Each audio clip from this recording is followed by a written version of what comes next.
வணக்கம். தாவேக்காவிற்கும் விஜய்க்கும் ஏன் வாக்களித்தோம் என்று புலம்ப ஆரம்பித்திருக்கிறார்கள் தமிழ்நாட்டு மக்கள். கடந்த 10 நாட்களில் மட்டும் முதல்வர் விஜய் அவர்களுடைய ஆட்சியில் தமிழ்நாட்டில் நடந்திருக்கக்கூடிய விஷயங்களை நான் பட்டியல் போடுறேன். அதிர்ச்சி அடைஞ்சிருவீங்க நீங்க. வளைகுடா மண்ணில் 80க்கும் அதிகமான ஐரோப்பிய கம்பெனிகள் கலந்து கொண்ட சிறந்த ஆர்கிடெக்ட் போட்டியில் ரைசிங் ஸ்டார் பட்டம் வென்ற சாதனை தமிழர் நவீத் முகமது அப்துல் ரஹ்மான். ஆனால் அதுக்கு முன்னாடி ஒரு மிக முக்கியமான விஷயத்தை உங்கள்கிட்ட பேசணும்னு விரும்புகிறேன். அதாவது திங்கக்கிழமை, அதாவது 3 நாட்களுக்கு முன்பு திங்கக்கிழமை நான் சென்னையில் இருக்கக்கூடிய ஐநாக்ஸ் திரையரங்கத்திற்கு ஒடிசி என்று சொல்லக்கூடிய திரைப்படம் பார்ப்பதற்காக செல்கிறேன். லைனில் நிற்கிறேன் நான். என்னோடய ஃப்ரெண்டில் நின்ன 2 பசங்க திங்கக்கிழமை இரவு 10 மணி காட்சிக்கு 2 ஜனநாயகன் டிக்கெட் கொடுங்க அப்படின்னு கேட்குறாங்க. அப்போ டிக்கெட் கவுண்டரில் இருந்த பெண்மணி சொல்கிறாங்க, எப்பா இரவு காட்சியில் மொத்தமே இதுவரைக்கும் 3 பேர் மட்டும்தான் புக் பண்ணியிருக்கிறாங்க, அதனால் அந்த ஷோ கேன்சல் ஆகிறதுக்கு வாய்ப்பு இருக்குது அப்படின்னு சொல்கிறாங்க. உடனே பசங்க கேட்குறாங்க, கேன்சல் ஆனாலும் எங்களுக்கு காசு திரும்ப தருவீங்களான்னு கேட்குறாங்க. ஆமான்னு சொல்கிறாங்க. அந்த பசங்க அங்கேருந்து போயிடுறாங்க. நான் என்ன கேட்கிறேன் என்றால், இன்றைக்கு பெரிய ரசிகர்கள் பட்டாளம் இருக்கக்கூடிய நபர் விஜய் அப்படின்னு சொல்லப்படுகிறது. தமிழ்நாட்டு மக்களுடைய மிகப்பெரிய ஆதரவு அவருக்கு இருப்பதாக சொல்லப்படுகிறது. அவருடைய கடைசி திரைப்படம் ஜனநாயகன் என்பது அவர்களால் சொல்லப்படுகிற விஷயமாக இருக்கிறது. இந்த நேரத்தில் ஏன் விஜய் அவர்கள் நடித்திருக்கக்கூடிய இந்த திரைப்படம் மக்கள் மத்தியில் இந்த அளவுக்கு புறக்கணிப்புக்குள்ளாகி இருக்கிறது? காரணங்கள் இருக்கிறது. ஒன்றை சொல்லிக்கொள்ள விரும்புகிறேன், பட்டியல் போடுறேன், நீங்கள் பார்த்துக்கிட்டே வாங்க. முதல் விஷயம், உங்களுக்கு நல்லா தெரியும், 4 நாட்களுக்கு முன்னாடி மதுரையில் நீங்கள் பார்த்தீங்க அப்படின்னா ஒரு டிவிகேவினுடைய ஒரு பிரம்மாண்டமான ஃப்ளெக்ஸ் போர்டு கீழே விழுந்து அரசு பேருந்தினுடைய கண்ணாடிகள் முழுமையாக உடைந்திருக்கக்கூடிய செய்தியை நீங்கள் பார்த்துருப்பீங்க. அதே மாதிரி அரியலூரில் இருக்கக்கூடிய ஒரு அரசு பள்ளிக்கூடம், அந்த பள்ளிக்கூடத்தினுடைய சுவர்கள், அதாவது வெளிப்புற சுவர்கள், காம்பவுண்டுன்னு சொல்கிறோம் இல்லையா, அந்த வெளிப்புற சுவர்களில் முழுமையாக ஜனநாயகன் திரைப்படம் தொடர்பான போஸ்டர்கள் ஒட்டப்பட்டிருந்தது. இவர்கள் தான் சொல்கிறார்கள், என்ன சொல்கிறார்கள், நாங்கள் வந்ததும் லஞ்சம்லாம் போயிடுச்சு, ஒழிஞ்சிருச்சு, சாதி மதம் முழிஞ்சிருச்சு, பேனர் கலாச்சாரம் இல்லாமல் ஆகிருச்சு அப்படின்னு சொல்லிட்டு வடை சுடுறாங்க இல்லையா. அப்படி எதுவும் இல்லை அப்படிங்கிறத நிரூபிக்கக்கூடிய விதத்தில் தான் அரியலூர் கவர்மெண்ட் ஸ்கூலில் நடந்திருக்கக்கூடிய இந்த செய்தி என்பது. இது மட்டுமல்ல, திருநின்ற ஊரில் நெமிலிச்சேரி என்று சொல்லக்கூடிய ஒரு இடம், அந்த இடத்துல ஒரு ஹோட்டல், அந்த ஹோட்டலில் சின்ன பசங்க சரியா, அவங்க போய் அந்த ஹோட்டலில் சாப்பாடு சாப்பிட்டுட்டு இருக்காங்க. தாவேக்காவை சார்ந்த சில பேர் அங்கே வராங்க, வந்துட்டு அவனுங்களும் சாப்பிட்றானுங்க. சாப்பிட்டு என்ன பண்ணுறாங்க அப்படின்னா, இந்த சின்ன பிள்ளைகள் இருக்கு இல்லையா, இந்த சின்ன பிள்ளைகள் இவனுங்க சாப்பிட்டதுக்கு பணம் கொடுக்கணும்னு சொல்லி மிரட்டி இருக்கிறானுங்க. பிள்ளைங்க கேட்கல, அந்த பிள்ளைங்களை அடிச்சிருக்கிறானுங்க. இது சிசிடிவி ஃபுட்டேஜ் எல்லாமே தமிழ்நாட்டினுடைய சமூக ஊடகங்களில் மிகப்பெரிய அளவில் வைரலாகி கொண்டிருப்பதை நீங்கள் பார்த்திருப்பீர்கள்.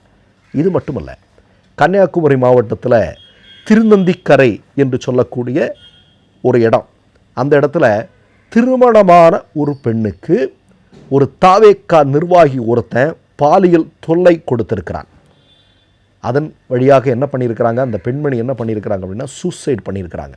இந்த செய்தி பெரிய அளவில் ஊடகங்கள் சொல்லவே இல்லை. அடுத்ததாக நீங்கள் பார்த்தீங்க அப்படின்னா, ராணிப்பேட்டையில் இருக்கக்கூடிய சோழிங்கநல்லூர் என்று சொல்லக்கூடிய பகுதியில் நீங்கள் பார்த்தீங்க அப்படின்னா, தாவேக்காவினுடைய எம்எல்ஏ கேள்வி கேட்கும்போது இவர்களுக்கு ஒரு மிகப்பெரிய அளவில் எரிச்சல் வருது. ரிப்போர்ட்டரை தாக்கியிருக்கிறாங்க அப்படிங்கிற செய்தி வருது. அதைத் தொடர்ந்து அங்கே இருக்கக்கூடிய பத்திரிகையாளர்கள் அவருக்கு எதிராக போராட்டம் நடத்தி இருப்பதாக சொல்லப்படுகிறது. ஒன்றுமில்லை, ஒரு சின்ன செய்தியை நான் சொல்கிறேன். இப்போது தமிழ்நாட்டில் மேகதாது அணை விவகாரமான ஒரு விஷயம் எந்த அளவுக்கு பூதகரமாக வெடித்து கிளம்பி இருக்கிறது என்பது நமக்கு நல்லா தெரியும் இல்லையா. இது தொடர்பாக நீர்வளத்துறை அமைச்சராக இருக்கக்கூடிய புசி ஆனந்த் அவர்களிடம் பத்திரிகையாளர்கள் போய் கேட்குறாங்க, எப்பா சார், இந்த விஷயத்தில் உங்களுடைய கருத்து என்ன, கொஞ்சம் சொல்கிறீங்களா அப்படின்னு கேட்குறாங்க. இது குறித்து விஜய் அவர்கள் என்ன சொல்கிறாங்க அப்படின்லாம் கேட்குறாங்க. முதல்ல அந்த வீடியோ பார்த்துருங்க. தமிழ்நாடு அரசுடைய நிலைப்பாடு என்ன, நீர்வளத்துறை அமைச்சரா உங்களுடைய நிலைப்பாடு என்ன, பதில் சார். முதலமைச்சர் இது குறித்து உங்ககிட்ட ஏதாவது பேசியிருக்காரா? முதலமைச்சருடைய திட்டம் என்ன? காவிரி மேலாண்மை வாரியம் தண்ணீர் திறந்துவிட சொல்லியும் திறந்துவிட முடியாதுன்னு முதலமைச்சர் கர்நாடகா போகும்போது நீங்களும் கூட போவீங்க சார். உங்களுடைய பதில் என்ன சார்? என்ன ஆலோசனை சார்? சில காலங்களுக்கு முன்பு அமைச்சராக இருக்கக்கூடிய புசி ஆனந்த் அவர்களுடைய இதே மாதிரியான ஒரு வீடியோ பத்திரிகையாளர்கள் சூழ்ந்து கேள்வி கேட்கும்போது, துளசி நல்லா இருக்கியாமா அப்படின்னு கேட்டுட்டு போன காட்சியை நம்ம பார்த்தோம். நீங்கள் வட இந்தியாவில் தான் மோடியிலிருந்து பிஜேபி காரங்கெல்லாம் பத்திரிகையாளர்களை பார்த்து ஓடக்கூடிய காட்சியை பார்க்கிறோம். ஓ மை காட் என்றெல்லாம் சொல்லிக்கொண்டு. அதை மிஞ்சுகிற விதத்தில் இன்றைக்கு தாவேக்காவும் தாவேக்கா கட்சியினரும் நடந்து கொள்வதை பார்க்கும்போது தமிழ்நாட்டு மக்களுக்கு உண்மையிலேயே இது ஒரு பேர் அதிர்ச்சியாக இருக்கிறது என்பதுதான் மிக முக்கியமான செய்தி. அடுத்ததாக தாம்பரத்துக்கு பக்கத்தில் பம்மல் என்று சொல்லக்கூடிய இடத்துல தாவேக்கா ஒரு இலவச பயிலகம் ஒன்று நடத்துகிறது. அந்த இலவச பயிலகத்திற்கு வந்த ஒரு பெண் பாலியல் ரீதியாக துன்புறுத்தப்பட்டிருக்கிறாள் என்கிற செய்தி தற்போது வெளிவந்திருக்கிறது. அதே மாதிரி நீங்கள் பார்த்தீங்க அப்படின்னா, லாஸ்ட் பட் நாட் லீஸ்ட்லாம் சொல்லுவாங்க இல்லையா, ஜெகதீஸ்வரி என்று சொல்லக்கூடிய தமிழ்நாட்டினுடைய தாவேக்காவினுடைய அமைச்சர் பொறுப்பில் இருக்கக்கூடிய நபர், அவர் எந்த துறை சார்ந்தவர் அப்படின்னா சமூக நலன் மற்றும் மகளிர் துறை அமைச்சர். இவர் பேசின ஒரு ஆடியோ இன்றைக்கு இந்தியா முழுவதும் மிகப்பெரிய அளவில் வைரல் ஆகிட்டு இருக்கு. ஜட்டி போட வச்சு உன்னை அடித்து கொல்லுவேன் அப்படின்னு சொல்லக்கூடிய இந்த ஆடியோ தமிழ்நாட்டு மக்கள் மத்தியில் இல்லை, எல்லார் மத்தியில், கேட்டவங்க மத்தியிலெல்லாம் என்னப்பா நடக்குதுங்க அப்படிங்கிற மாதிரி ஒரு எண்ணத்தை உருவாக்கி இருப்பதை நீங்கள் பார்க்க முடியும். அதே மாதிரி நீங்கள் பார்த்தீங்கன்னா கன்னியாகுமரியிலிருந்து இதே மாதிரி அரசு வழக்கறிஞர்கள் நியமனம் தொடர்பாக 15 லட்சம் ரூபாய் லஞ்சம் கேட்டார் என்பதற்காக தாவேக்கா நிர்வாகி தொடர்பான ஒரு ஆடியோ சமூக ஊடகங்களில் வைரலானது. இது நான் சொல்கிறது கடந்த 10 நாட்களில் மட்டும் நடந்திருக்கக்கூடிய விஷயம். இதெல்லாம் பெரும்பாலான ஊடகங்கள் மூடி மறைத்திருக்கிறார்கள். இதெல்லாம் நடந்துட்டு இருக்கும் போதும் நம்முடைய முதல்வர் விஜய் அவர்கள் 100 அடி உயரத்திலிருந்து முதல்வன் பட பாணியில் ரீல்ஸ் போடுறாரு. ஆனால் முதல்வர் விஜய் அவர்களுக்கு நான் ஒன்றை சொல்லிக்கொள்ள விரும்புகிறேன். இந்த ரீல்ஸுக்கெல்லாம் மகுடி மாதிரி மயங்கக்கூடிய சமூகம்தான் தமிழ் சமூகம் என்று தப்பாக கணக்கு போடாதீர்கள். இது பகுத்தறிவு மண். இந்த மண்ணில் வரலாற்று முக்கியத்துவம் வாய்ந்த பல்வேறு விஷயங்களை தமிழ் மக்கள் முன்னெடுத்திருக்கிறார்கள். அப்படிப்பட்ட மண் இது. அந்த மண்ணில் இந்த மாதிரியான ரீல்ஸ் போடுறதுனால எந்த பயனும் இல்லை என்பதை தமிழ்நாட்டு மக்கள் உங்களுக்கு உணர வைப்பார்கள். அதில் எந்த விதமான சந்தேகமும் இல்லை.